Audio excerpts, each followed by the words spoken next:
Siyempre, Monday na naman. Panibagong linggo sa ika nga. Panibagong trabaho, panibagong responsibilidad. Okay, panibagong deadlines to meet. Mga meetings, bills na babayaran. May mga bagay po na kailangan harapin. Minsan, day pa lang, pagod na tayo. Iniisip mo ang buong linggo, parang, paano ko ba masisimulan? No? Paano ko ba tatapusin to pagdating ng weekend? Paano mo harapin ang problema? Paano natin pagkakasyahin yung budget? Paano mo kakayanin yung pressure? Alam niyo po, ang good news, hindi mo kailangan harapin ito mag-isa. Sabi sa Kawikaan 3:5, magtiwala ka ng buong puso sa Panginoon at huwag kang manali sa iyong sariling karunungan. Okay? Huwag po tayong mag-lean on our own understanding, on our own strength. Hindi sinabi na kailangan mo na lahat na mangyayari, huwag ka nang magkaroon ng wisdom o huwag ka nang mag-isip. Hindi po yun ang punto na to. Ang sinasabi po niya, wala tayong control sa outcome dito po sa mundo na to. Kaya ang point po niya, magtiwala daw tayo sa Diyos. Sabi po nung isa sa pinakamarunong na tao na nabuhay dito sa Proverbs na to. Minsan kasi gusto natin, kumpleto muna yung plano bago natin ibigay sa Diyos o bago magkaroon peace. Pero ang peace ay hindi nangangailangan na may control tayo sa mga bagay.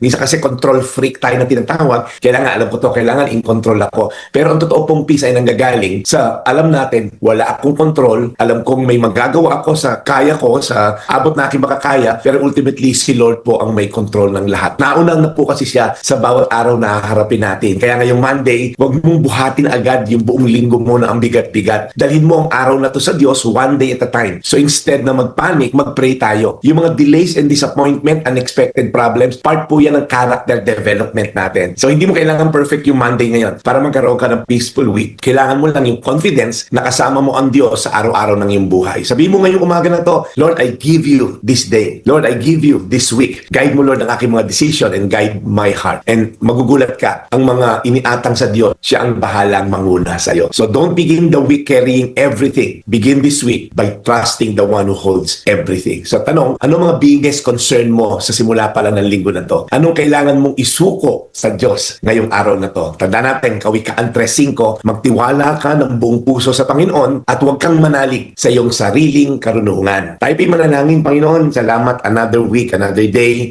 Lord God, ang nasa harapan namin. Salamat, Panginoon, dahil binibigyan mo kami ng chance araw-araw para magbago, itama ang direksyon kung kami naliligaw man, o manatili sa direksyon na to kung ito'y tama. Bigyan niyo po kami karunungan kung ano yung tama at mali. At sabi nga ni Bante, bigyan mo kami ng strength, ng lakas para manalig dito sa tama. At wag nang maging busy isipin yung mga bagay na wala naman kaming control.